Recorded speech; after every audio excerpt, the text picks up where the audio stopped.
ایک کہانی ایک سبق میں خوش آمدید میرے پیارے بچوں، آج میں آپ کے لیے ایک بہت ہی دلچسپ کہانی کنویں کا مینڈک لایا ہوں۔ ایک مچھوارا ایک دن سمندر سے مچھلی پکڑ کر اپنے گھر لے آیا۔ مچھوارے نے وہ مچھلی اپنے گھر کے صحن میں موجود کنویں میں ڈال دی۔ اس کنویں میں بہت سارے مینڈک رہتے تھے۔ جیسے ہی مچھلی کنویں میں آئی تو مینڈک مچھلی کو دیکھ کر پریشان ہو گئے اور ڈر گئے۔ مینڈکوں میں کھلبلی مچ گئی، وہ بہت خوف زدہ ہو گئے۔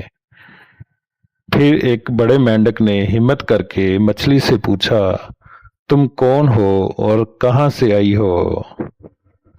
ہم نے پہلے کبھی تمہیں یہاں نہیں دیکھا، تم کہاں سے آئی ہو؟ مچھلی نے جواب دیا، میں سمندر سے آئی ہوں۔ تو مینڈک نے پوچھا، سمندر کتنا بڑا ہے؟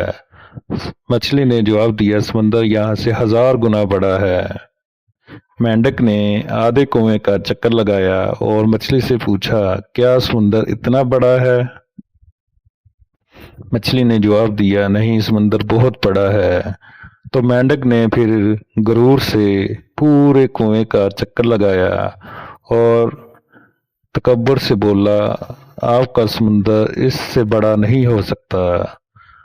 تو مچھلی نے جواب دیا،